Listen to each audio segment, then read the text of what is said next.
I've got 12 on my clock. Let me know when he's ready to count down.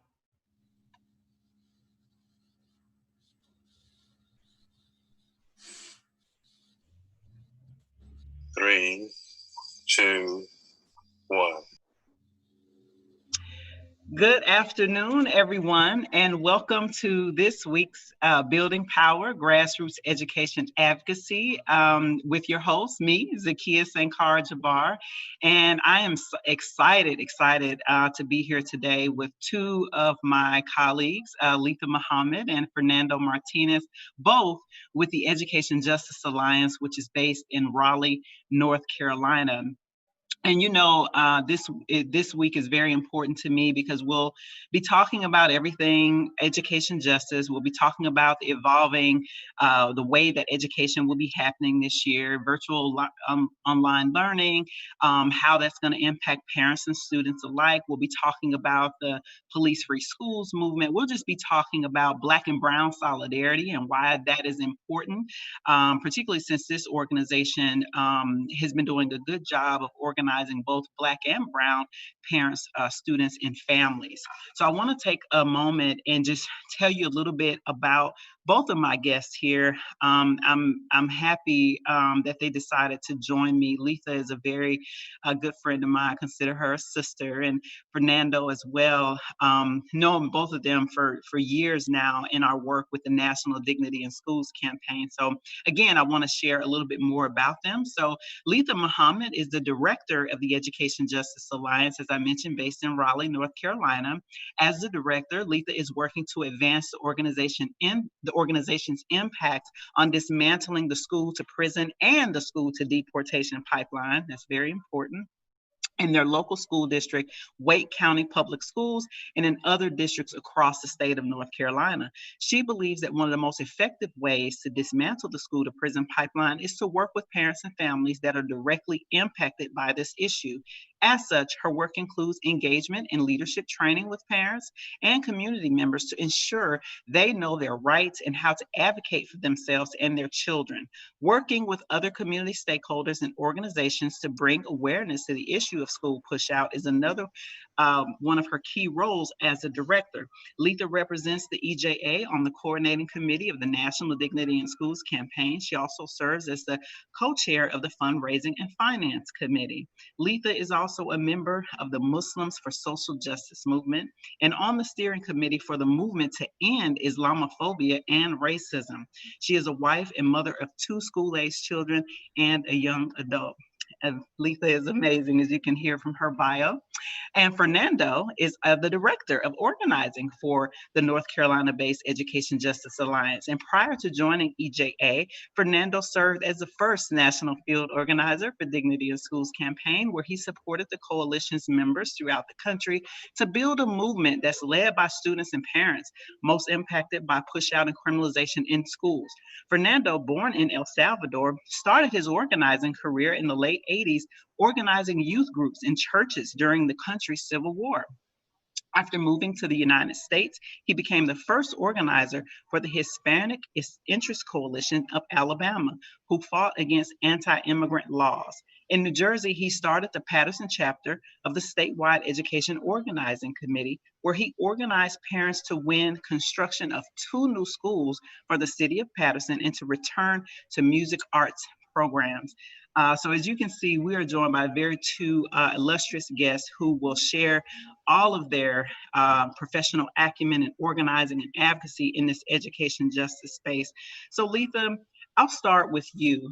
Tell us how you got into this education justice work and why is education justice important to you?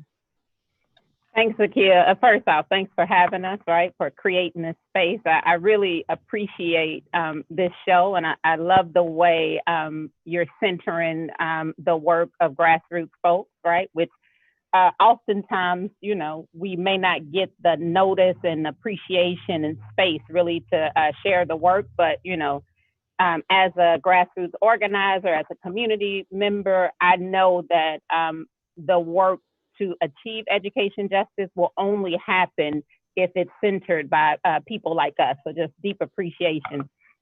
And so I'll try to tell the shortened version of how I got here. And it was essentially, based off of my entrance into public education with my now 21-year-old. When she started off in first grade, that was her first introduction to public school. And I put her into public school apprehensive. I was wondering, she was going to a more affluent school. She was being bused to an affluent school that was predominantly white and Southeast Asian, with a small population of Black students. So I immediately wondered what that experience would be like for her. And I remember me and my husband talking and like making a decision, right, intentionally, that okay, we're putting her in public school, and that meant that I'm going to sacrifice work and just be present. And it was a sacrifice because we didn't have money. We just had, my mama and them, right? My mama and my mother-in-law and my father-in-law, my father, the village that helped us at times. And I was also pregnant with our second child. And I remember the first parent-teacher conference I had, and my daughter was brilliant, and I don't say that lightly, right? I knew what I was putting into this public school system. I knew what she was capable of, and I remember sitting down with her teacher, a white woman, and the woman like singing her praises, like, oh, she's brilliant, she's above grade level in reading and math, she's a leader, she's this, she's that. And I'm listening and agreeing, and I'm like, yes, I know, thank you, yes. And I'm waiting for the what else, right? Because when you're sitting across the table from an educator, right, who is acknowledging the brilliance of your young person, you naturally would assume that the what else would come, right? And it didn't. And so I finally asked, because I've been bred this way, right? I come from a family that says you question and you challenge and you push, right? And you demand. And so I asked the question, well, then what else is available, right? I don't want her to lose her traction. I'm gonna do what I'm supposed to do at home. What are you gonna do in the classroom? And this moment is clear as day in my mind. She reached over to her desk, opened the drawer, and pulled out a stack of papers and said, oh, I could give her this like I give such and such. And she named a white boy in the class. And immediately for me, that was that thing that I had been worried about, like the difference in treatment, the lack of acknowledgement and actually resources for her brilliance. And I left there thinking about what would have happened. I remember I called my mother when I left and said, Mama, let me tell you what happened. And I kept thinking, what would have happened had I not had the wherewithal to ask what else? Would she have received that what else? I don't think so, right? And then, to carry on throughout her trajectory in that particular elementary school, there were other moments where I had to push the system. And then fast forward, we get to middle school, and luckily we chose a middle school that was a magnet school, and it was in downtown Raleigh. And this middle school had an agreement or a program that they were doing in conjunction with our local YWCA. Whose mission was, of course, to eradicate racism. And this program was called Study Circles, and was built, a curriculum was based off of the book Courageous Conversations About Race. And it brought together parents and teachers and administrators and other school staff once a week for 6 weeks to look at institutional and structural racism in this country, as a whole, but then drill it down to the school level. And for the first time, for me, I had historical context and language to support experience.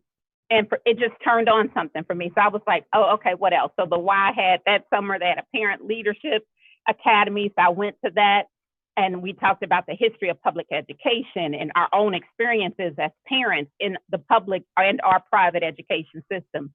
And then I joined the parent advocacy work group that the Y had, which was a group of parents that were trained to support other parents around issues of discipline or special education needs or whatever, right?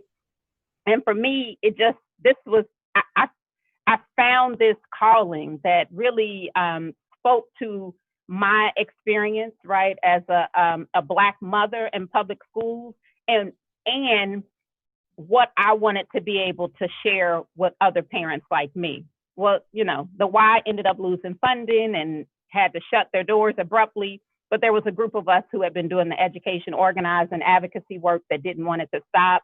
So through a process of meetings and community gatherings, we formed Education Justice Alliance. And in 2017, we decided as an organization, it was time for us to build our capacity and grow, because the threats to our communities and our parents and students were growing. And our board leadership team decided to hire me as our first full-time director. So I'm coming up on 3 years next month, actually, as the director of Education Justice Alliance. And this is my life's work. Like, nothing gives me greater pleasure to help parents and or students, right, understand the inequities, right, the straight out racism that shows up in public schools, and then to provide space and tools for them to grow in their understanding and do something about it. And I know there was a second question, but hopefully I answered it, girl. Okay. No, you did well. I really appreciate it. And I thank you for taking your time to share the origin story, really, of EJA. That's so important. That's what we want people to know.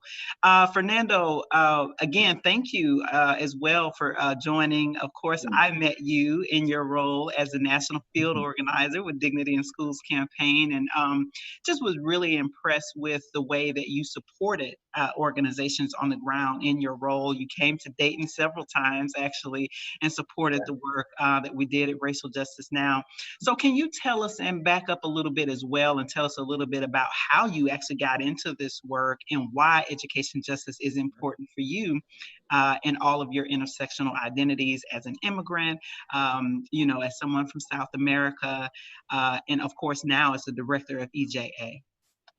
Yeah, thank you for having me. And this is very nice. It feels like a family reunion. So I'm really happy that we're doing this. So as you said earlier, I was born and raised in El Salvador. So all I knew in my life was community organizing, resistance. When I moved to the US, I couldn't stay away from being involved in community-based organizations, so I did some volunteer work for several years in the New York City area, and then for a short while in the Grand Rapids area in Michigan, and then I moved to Alabama. And I was doing all this volunteer work around tenants' rights. I was organizing pro-immigration reform, and I became my sister and my brother, my little brother and my sister, legal guardian sometime, I think I want to say around 2000, towards the end of 2003, beginning of 2004. And I was basically the contact person for them when it comes to public schools. And I attended report back nights and all these things, and take my sister there to sport activities, extracurricular activities. And I had to learn how the educational system works in the US. I was privileged to attend a school, high school, and also college in El Salvador. So I don't have that experience myself, but I have the experience of being my sister and my brother legal guardian within public schools in Shelby County, Alabama. And early before we start this conversation, we were talking about our connection to Alabama. As you can see, and you can, you know, for history, Alabama is not particularly friendly to people who don't fit the norm, Black and brown people to be more specific. So all this government system and all this system suffer of deep-rooted racism, implicit bias, and huge racial disparities underfunded schools and communities. So I had to learn firsthand how to deal with the public education system. And things were not, I was like, wait a minute, this doesn't sound right? So I learned a lot about the lack of language access for immigrant parents within Alabama public schools. I learned about the push out problem, but also the keep out problem, because we also experience keep out when it comes to gifted and talented programs, when it comes to college track programs, when it comes to even thinking about going to college, right? Like we even see guidance counselors and teachers telling our students that don't worry about that, you're not gonna go to college anyway. So that's how I actually got into education organizing, and then I had the opportunity to do that in New Jersey, in the central Jersey area, North Jersey, pretty much in Patterson, Jersey City, Newark, in that area, for the statewide education organizing committee, SEOC, and that's how I basically connected to the National Dignity in Schools campaign, and have been supporting pretty much community-based organization led by students and led by parents since then. So that's how I got into education organizing. That's important, and I appreciate you also, sharing kind of your experience. I had actually forgotten that you were your sister and brother's guardian, and how you came into that experience, particularly in Alabama, as you stated, that's certainly not friendly, towards Black and brown folks, but certainly not immigrant communities either. And certainly there's still a lot of work to do around the country with that. So to that end, I feel like this is a good segue to my next question in terms of how you all do your work at EJA. You both organize and advocate for Black and brown parents, students, and families.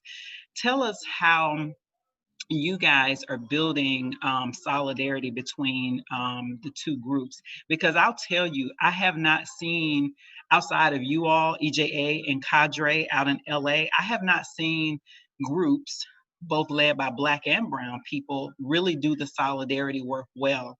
And I think there are listeners who want to know, like, how do y'all do this? Like, how do you do it well? How do you deal with the tensions between the two communities? How do you all do it well? And I'm very interested in hearing it from both of you. And Fernando, you can go first. You're off of mute. Sure.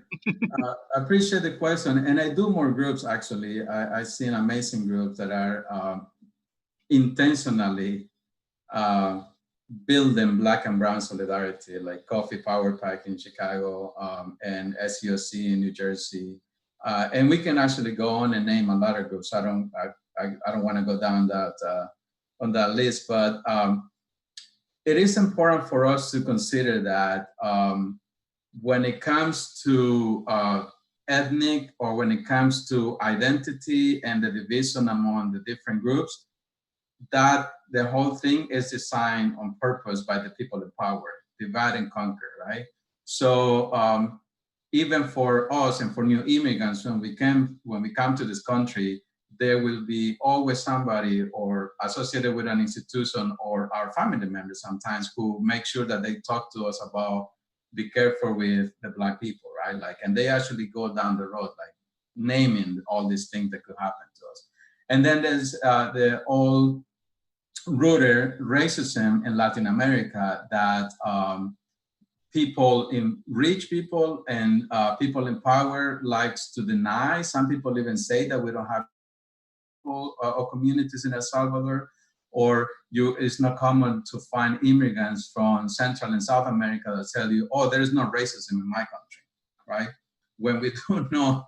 And if you like reading, there is a good book by Eduardo Galeano, Open Veins of Latin America, who actually is a historical book and actually break it down on how white colonizers basically, after they almost kill all the indigenous communities in Latin America, they start bringing people from Africa, right? Free people from Africa, and when they land in this land, they were slaves. So there is a huge and large population of Afro-Latinos in Mexico, in the Caribbean, Los Garifonas in Honduras, Nicaragua, Brazil, all these areas.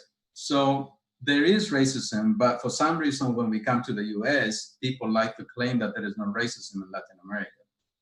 So when it comes to building Black and brown community, it is important that we intentionally create spaces for learning and for learning both of the history, right? We immigrants oftentimes are not teach the history of our long Latin America history, much less the history of a slave in the US.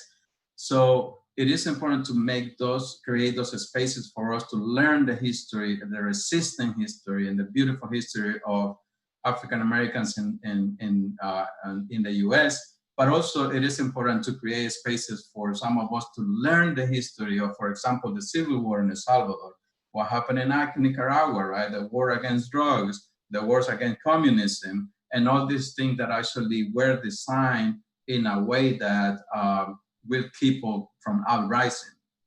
So at EJA, we probably do it more often. We should do it more often, but we create those spaces for us to learn about the history of police itself, to learn the history about where we came from, but more important, to create a space for people to share their own personal experience and how we struggle.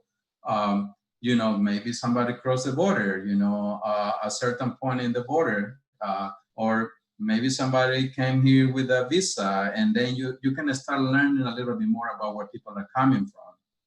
So that's how we do it. And then obviously making sure that every single meeting that we have the opportunity, we make the arrangements that we need to make, translating documents, provide interpretation, making sure we provide a background on why we're talking about school police, or why we're talking about the lack of Black and brown curriculum within the public school systems. So making sure that we actually bring up today, provide some kind of background on why we're talking about whatever topic it is, but also what we expecting to get out of the conversation towards the end of the conversation. And just, it's not easy, because, organizing parents is not easy. But we like to think that we are doing our best intentionally, and that, this work is gonna take a long time. Absolutely. And what it sounds like you all do, and I think more organizations should do this, really political education. Like when you say having those intentional conversations, it's really political education, and it's learning the history that we don't learn in school, like the history of U.S. imperialism, the history of colonization that you just so eloquently shared, Fernando. And so I appreciate that. Letha, would you like to add anything to that? I know that for you, you also have your own intersectional identity as a Muslim Black woman, also as a woman from the Midwest, and you shared a little bit about your experience, with your children. But why is it also important for you as a Black woman to have solidarity with brown women and parents in this fight for educational justice, particularly in North Carolina? So honestly, I could say my experiences before EJA has evolved to where we're at now had been more with Black people, right? With my community, I was used to, talking to Black people, organizing with Black people, and even thinking about the original establishment of EJA, the majority of the parents and grandparents that we interacted with originally were Black people, right? Then it got to a point, because Zakiya, as you know, as organizing parents it's an ebb and flow, right? And people are present when they're able to be present, or when an issue pushes them to be present. And then sometimes life gets in the way, and people, back up and fall back, and something else takes their attention. So we started really strong at our inception, and then we got to a point where we lost some momentum, right? And, folks stopped coming and showing up as much as they had. And Fernando then, kind of originally had started off just volunteering with us and helping us and providing resources as the national field organizer for a Dignity in Schools campaign. And we were a member organization. So that was a beautiful resource for us. But one thing that he also provided as a resource was a connection to the Latinx community, right? And so through that connection, we would do know your rights trainings or parent leadership trainings, and it would be all Latinx people, mothers and fathers. And so then I found myself in a space where I was the only one.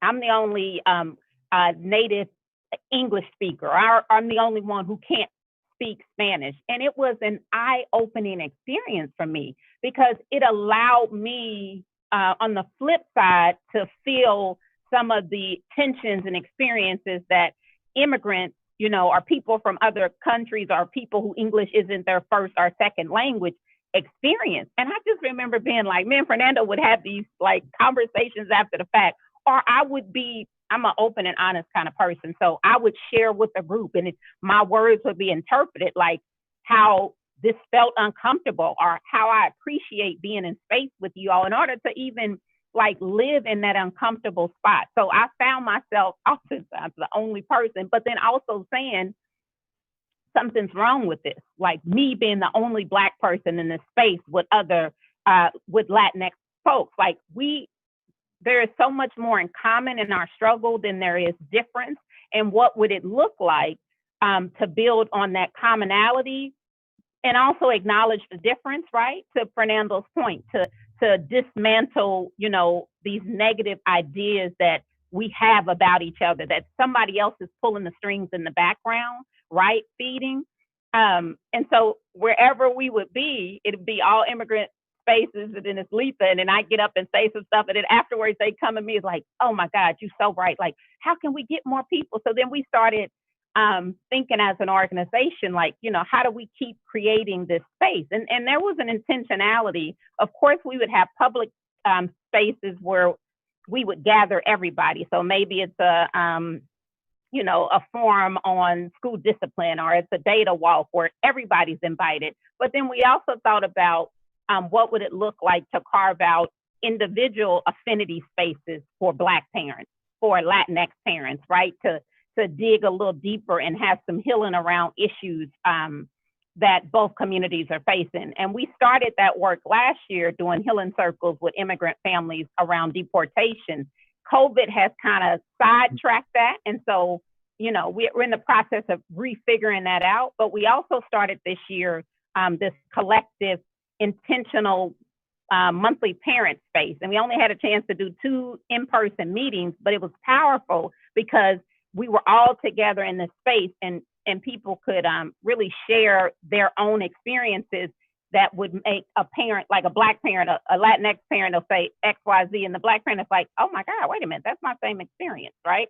So we're just going to continue to build on that. I never forget, we did in partnership with El Pueblo, Fernando's partners organization that she's the director of. We did a screening of the movie, the documentary 13th. And it was just all Latinx, and it had translation. And afterwards, people were in tears, like really feeling for the first time the experiences that Black people are feeling in this country that's being done intentionally to us, right? And then also had an opportunity for another coalition we're part of to do a workshop with a partner on anti-Black racism in the Latinx community. And what I tried to do, in that workshop is show the parallels, because there's these stereotypes that get pushed out about Black people. Then there's these stereotypes that get pushed out about Latinx or other immigrants. And when you list these things on paper, oh my God, it's the same dang on thing. And what I kept pushing the group to think about is, so who's benefiting if we all believe these same things about each other? And so for EJA, the idea of building solidarity together is just a natural, it makes sense in order to get the win in the world that we deserve. Because we deserve, all of us, right? Black, immigrant, indigenous, oppressed people. We deserve not to be oppressed, right? Yeah, I'll stop. No, you took me to church. I'm sitting up here getting emotional just thinking about and hearing it, that experience from you and Fernando. And I'm just full right now. I feel like, this is exactly what the world needs to hear in this moment. I imagine, and I'll get to COVID in a minute since you mentioned it, but I imagine your work probably took a very sharp turn with this current administration after the election, and we mentioned in your bio about the school to deportation pipeline. I feel like this is a good kind of segue for people to know a little bit more about your work, some of the things that you all are organizing for, some of the things that you're visioning and organizing against. And I just want to say how proud I am of y'all. I've been following y'all since the whole COVID thing hit, and your work is so much more visible. I'm seeing the partnerships that you all are doing with the ACLU of North Carolina. I'm seeing the youth that you all are engaging. I just want the world to hear more about the powerful work that y'all are doing with these Black and brown families down in North Carolina. Tell us a little bit about some of that work. Either Fernando or Letha can go first, but I wanted you all to tag team. Feel free. Sure. Thank you for that question. And yes, things have shifted tremendously under this health crisis that we're living in. First of all, we are traditional organizers, right? Like our methodology have been like in-person meetings, you know, with the community meetings, door knocking, we go into the community forums, all these things. So we had to learn to use new tools such as, you know, Zoom. This is a very nice tool, but it was something there that we were not feeling it at first, you know, live streaming, you know, all these new cool tools that we had to use. So we have shifted more into online type of meeting and online type of platforms, but we had not forgotten the core campaigns that we have been advocating for and that we have been pushing for the last 6 or 8 years. You know, to that extent, what we have done is try to re-energize and rebuild the base and continue doing the political education work that we do now through social media, memes, and all these things, videos. Some videos are coming up soon as well. But basically, we go about these 3 questions, right? What is the problem that we are tackling? What is the problem that we are addressing?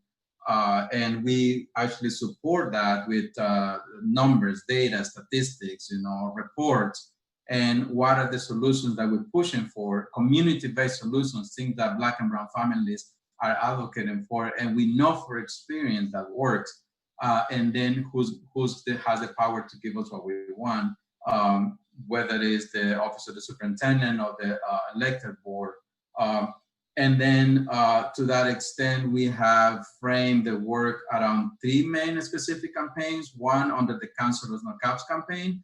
We are, and we've been demanding for a long time, right, the replacement of police in the schools, or other people call it school resource officers. But we've been demanding the replacement of police that are placed in the schools with counselors, psychologists, nurses, therapists, mental health providers.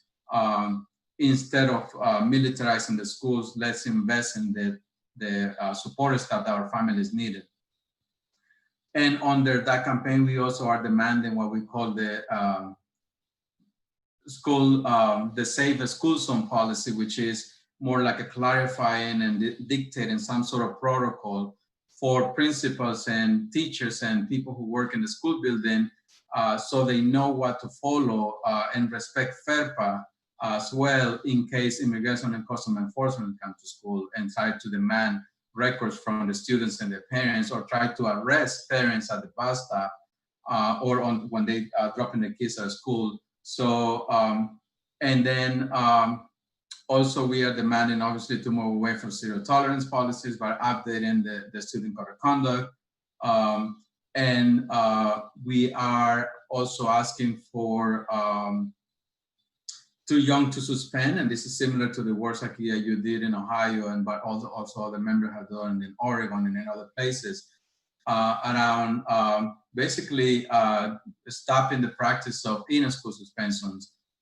Because, for example, in Wake County, not this recent data, because I need to look into that, but the previous data shows that 11% of the elementary school student population are Black students, but they actually get 55% of all the school suspensions. And they're not suspended out of school in the elementary grades anymore, right? They're not suspended. We're just talking about in-school suspension. So the Too Young to Suspend is another campaign that we're actually looking forward to re-energize in the next school year.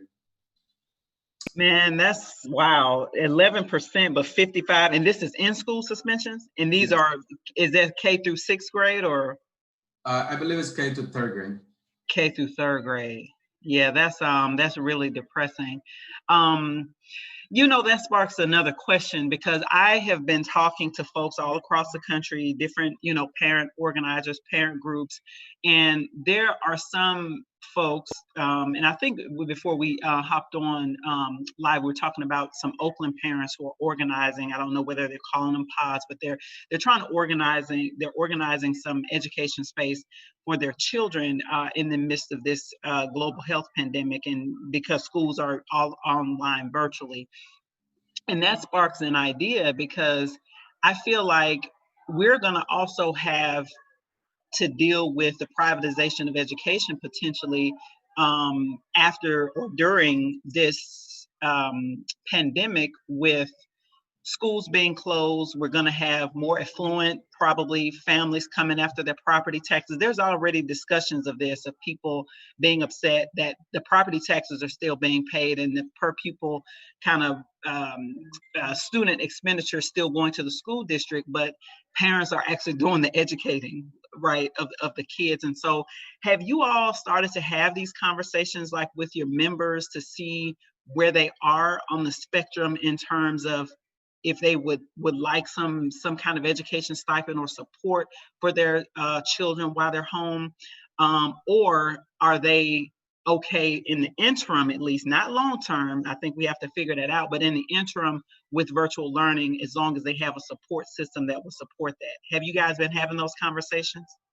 So we actually have a meeting scheduled this upcoming Monday to kind of delve a little deeper into that conversation with parents. I do know that there are some parents that are parents of children with different abilities that are connected to us, and they're actually have already started self-organizing and have come up with a list of demands. And part of that is talking about shifting resources to support, maybe teachers handling a number of their students, and are thinking about parents who are also equipped to do X, Y, Z. So that the conversation is definitely bubbling up here in Wake County. And you're right, for more affluent, is actually, I have a call on Friday with another coalition we're a part of, that we're actually about to start talking about that, because we see self-organizing for more affluent folks, right? And we've always, ever since this pandemic hit, right,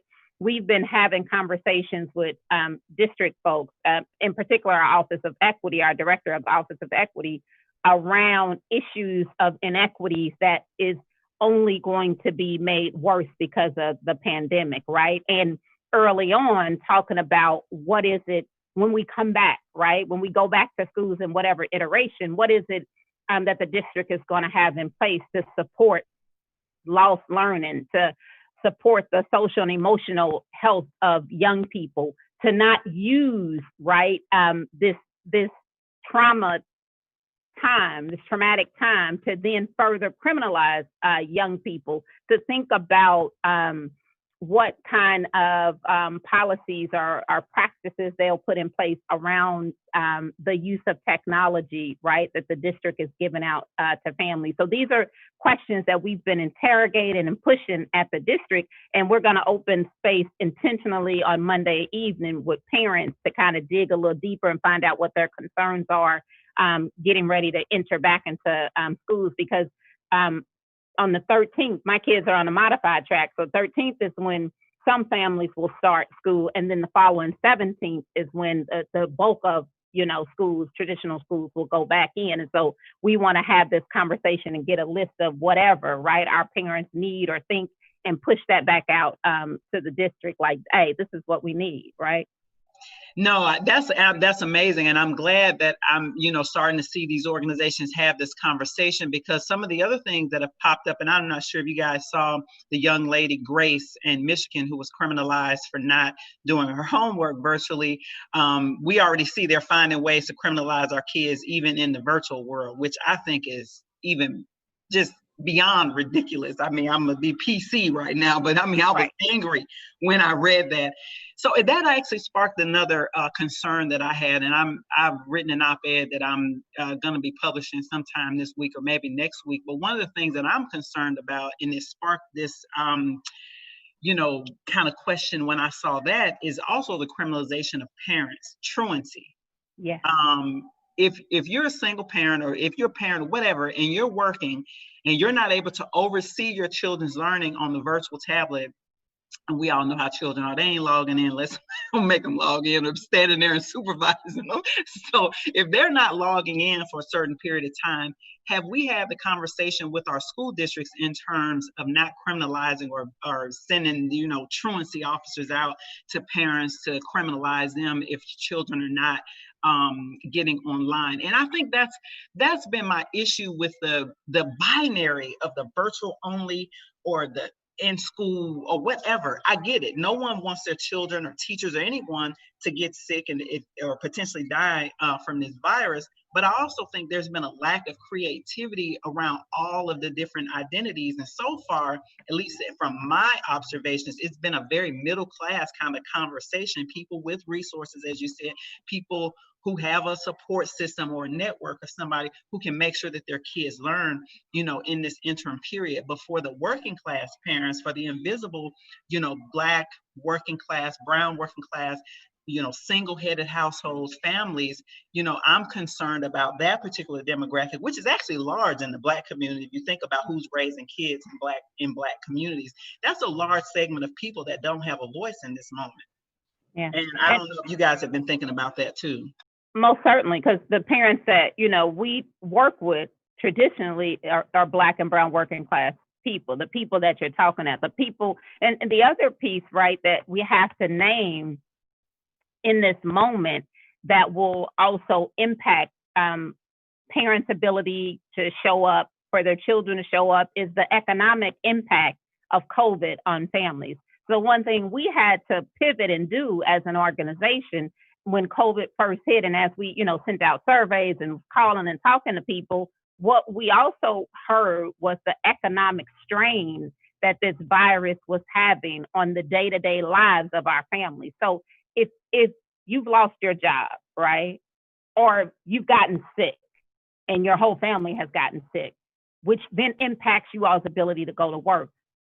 And yes, they put, these eviction stays in, and they put these things in for utilities, but we already know, like, the unemployment is ending on Friday, the additional resources until they do whatever else.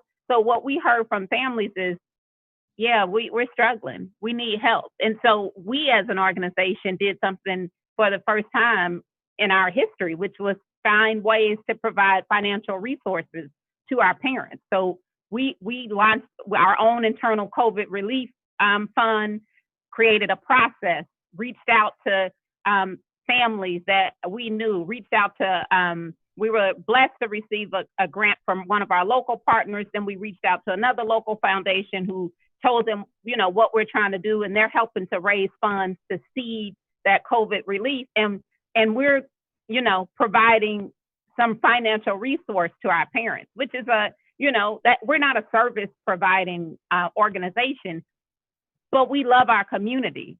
We see our community hurting. So we're going to respond, right, in a manner that allows us to help them. And so to me, like, the bare necessities being met is like the first step in order to even then tackle these bigger issues that you're raising. The other thing, we're asking the district for, we know there was a large group of parents, right, families that they didn't even get to have contact with when we switched to virtual learning at the end of last school year. So we want the data.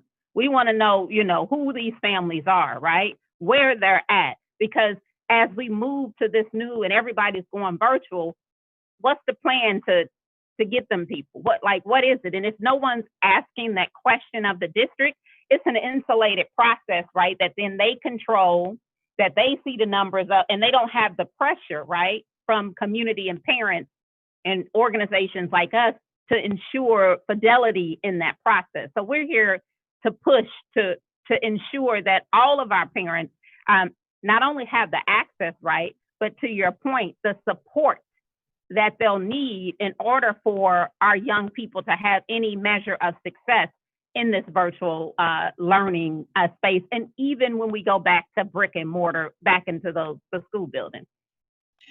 You know, that's amazing. I'm so glad that philanthropy in a lot of areas, because that's actually something that I hadn't heard, particularly local philanthropy, stepping up and supporting grassroots organizations like yours. So I'm actually heartened to hear that you all have some support, some philanthropic support locally.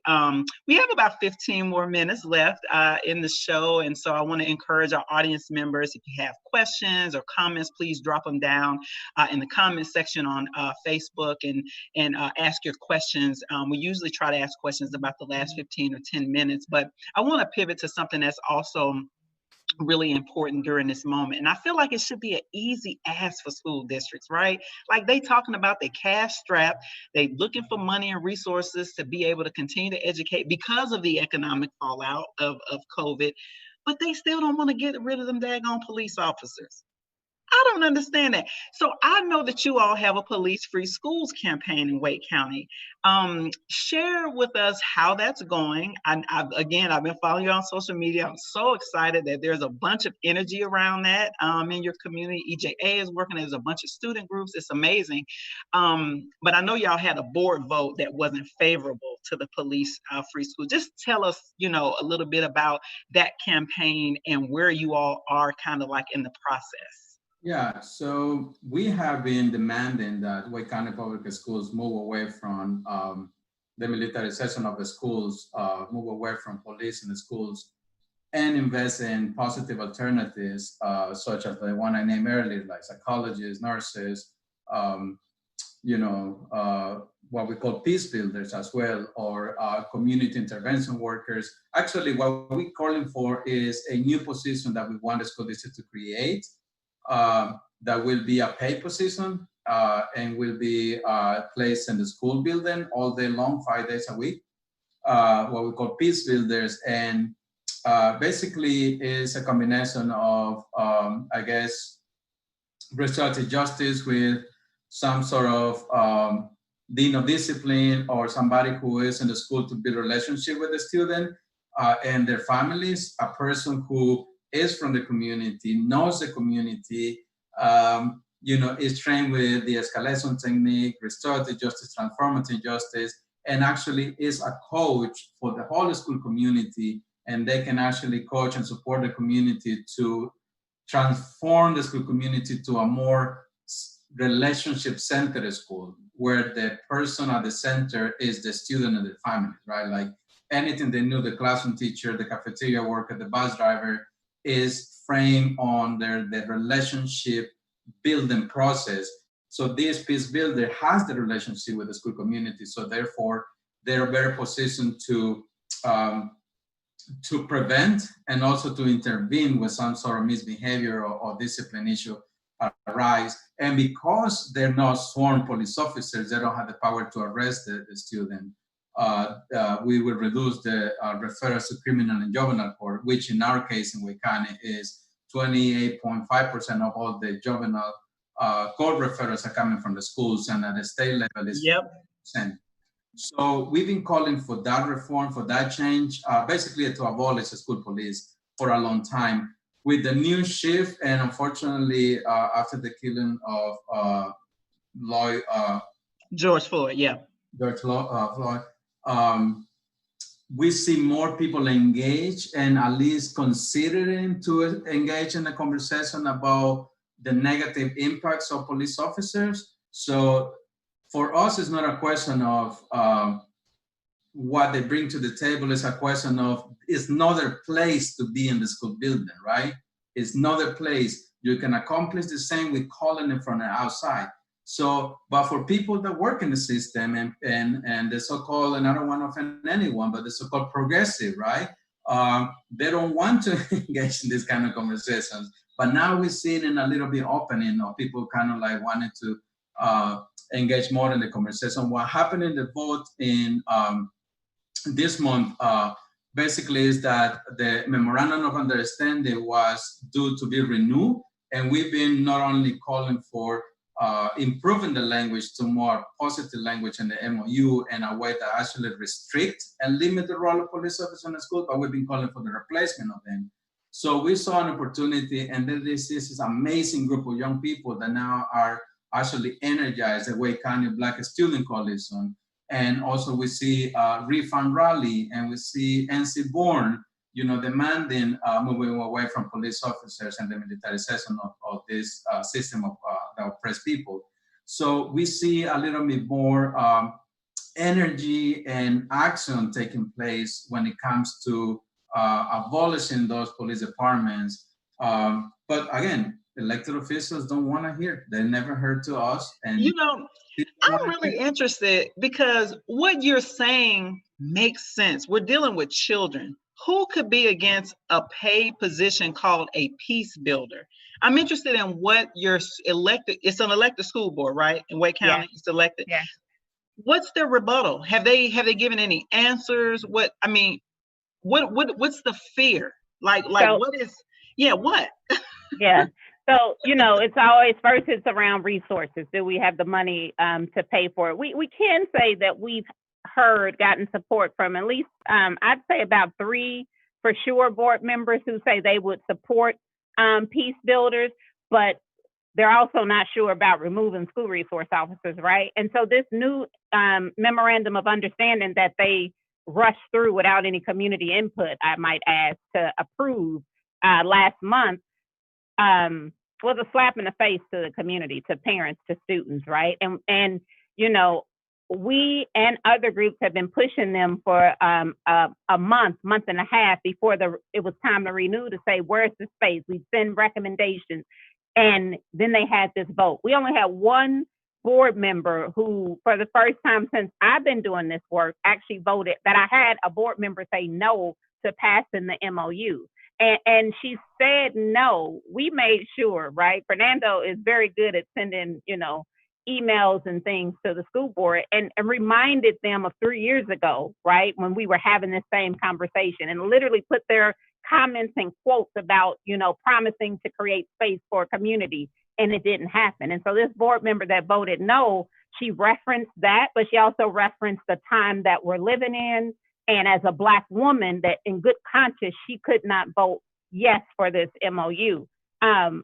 And for me, watching the vote, I literally was in tears afterwards, because for the first time, it was like, damn, somebody in this space actually is willing to say no to this thing that we've been pushing against. So what the board is saying is that give them a year to look at, and they're saying they're not taking the actual removal off, that they're willing to examine that or re-examine the role of school resource officers. But one of the challenges, right, they're creating this new school safety task force or committee, and they want it to be an insulated community. Some of them, right? The board chair is recommending that it's a committee for the board. And we're pushing back like, no, it needs to be a community that has a parent rep, a student rep, a teacher rep. It shouldn't just be, something for the board. And so that's our fight. And I also have to say, this new energizing around this campaign is a beautiful thing, but I also never want to forget all of the work that had been done before this moment. And that work wasn't just done by Education Justice Alliance. It was done by other brilliant young people through North Carolina Heroes emerging amongst teens who would show up at school board meetings in prison jumpsuits and name the school to prison pipeline and demand the removal of school resource officers. It was done by young people connected to the Youth Organizing Institute.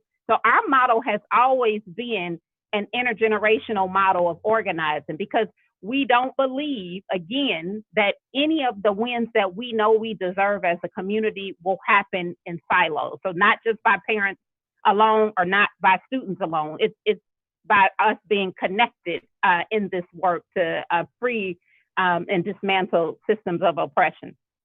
Building collective power. That's the name of the game. We got to do it. Yeah. I'm interested. What's the demographic? So you have an elected school board. Do you have 7 or 9 members? And what are their demographics? Black, white, Latino? We have 9 elected board members. We have 2 African-American board members. The chair, the current chair, is himself an African-American male. And then we do have 7, I hate to, because we should engage in a conversation about how they self-identify, but 7 white board members, pretty much. Yeah, I was about to say, that's Fernando, important. they white.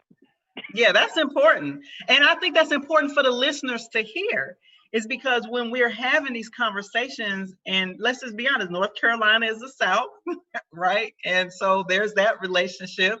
It was certainly a slaveholding state. I follow, I'm friends with a couple of people, the brother that runs Creed down in Charlotte. Then there's another brother who's actually an educator. I believe he's a social studies teacher, Rodney Pierce. So I've learned so much about North Carolina history, just being in connection with you two, but also being in connection to other people, around the state. And I did not realize, though, that Wake County as a county was, well, I don't know. Maybe you should answer it. So, as a county, is the county majority still majority white? How do you get 7 white board members? Well, we have, and you can look at it in the student population as well, right? Like you can look at it that we have 24% of African American students, 16, or I should say 18%. I need to double check my numbers. Are Latinx students, and then you have 16%. And then you have the maybe like 2 or 3% other races or ethnic groups. And then you have primarily Anglo student population. Okay. Yeah, and I think it's important to also name that Wake County is the largest school district in North Carolina, and it's made up of like 12 or 13 different municipalities, right? So different cities make up this school district. And so some are more rural, right? Further out. Raleigh, where we live, is the, more urban area, the city area, but there are so many like small towns and cities that surround Raleigh that make up Wake County. And then, in terms of our size against the rest of the country, we're like the 12th, 13th, 14th, largest district in the country, and very conservative. Like, we have to name that Raleigh is the capital of North Carolina, right? So there is a conservative wing or spin, so oftentimes I always, think about the people who are in these elected positions at the board as they may in their hearts want to do, what's right, but that conservatism or fear of the backlash also stops people from being bold. But, I can't get off this show without calling people to the way that I'm thinking about how we move in this next iteration of schooling, public schooling. Is like, we have to be willing to be bold and to call ourselves individually and collectively to radically imagine or reimagine what public education looks like, and so that it serves the interests of the most marginalized in the system in a way that it hasn't done ever, right? And so that's what I'm calling us to. So if,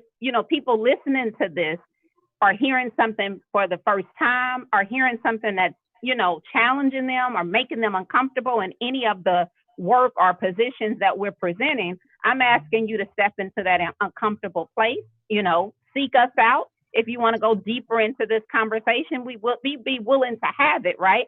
Because we can't keep doing business as usual on the back of Black and brown students and their families, right? That's right. Like the fact that one kid, is arrested in school and shuffled through the juvenile or adult criminal system. It's not okay, right? It is not okay. And then when you look at the data, you should be outraged. Outraged.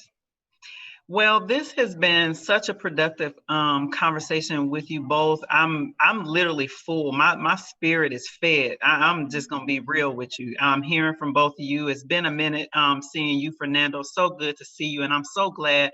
I'm just glad that you all are doing this most important work in North Carolina. In your own community and across the state. Keep doing what you're doing, and also please tell our listeners how they can support your organization. Share your website. If you have a donate link, how can people support the Education Justice Alliance and the Black and Brown Solidarity Building in North Carolina? How can they support? So I definitely say follow us on our social media platform. So we're on Facebook at Education Justice Alliance. We're on Twitter at, help me, Fernando, because I always forget. Ed Alliance, Ed Justice Alliance. Lord. I'm about to look it up real quick just for y'all, because I'm on y'all Twitter. Hold on, I got it. Look, my 17-year-old told me recently, like, y'all need to hire me as y'all social media person. I was like, You girl, do. you might be right. It's important. Y'all better hire her. I'm telling you, it is absolutely important. I'm gonna make sure I get it. Hold on. It's EJ Alliance at Yes. EJ Alliance on Twitter. Thank you. Yes. So make sure you follow at EJ Alliance on Twitter. And reach out to us if you're interested in donating. Reach out, send us a message, and we can tell you how to do so. And Zakiya, just deep appreciation again for you, right? For you using your platform to create space for us to even share our work, right? It's very important. And then just a deep thank you to my colleague, because me and Fernando, you know, that's my brother. We roll deep together, and I just love and appreciate him so much. Yeah. Well, much love to you both. Again, thank you all for being my guest today. I know that this video is going to go far and wide. Particularly what stood out to me was a political education, the history of colonialism that Fernando talked about, and how you all are doing the necessary work of building that collective solidarity in your community. So thank you. I want to share with the audience really quickly that next week we'll be welcoming Dr. Zakiya Sankara-Jabar, who is professor of education at the Clark Atlanta University in Atlanta, Georgia, and he will be joining us to talk about his work in education, how education is evolving, how African-centered education will have to evolve in this virtual learning space. So be sure to join us again weekly at Wednesdays at 12 noon, and Dr. Zakiya Sankara-Jabar will be joining us next week. Thank you, Letha and Fernando. We'll talk soon. All right, you're welcome. Take care. Bye-bye. Bye-bye.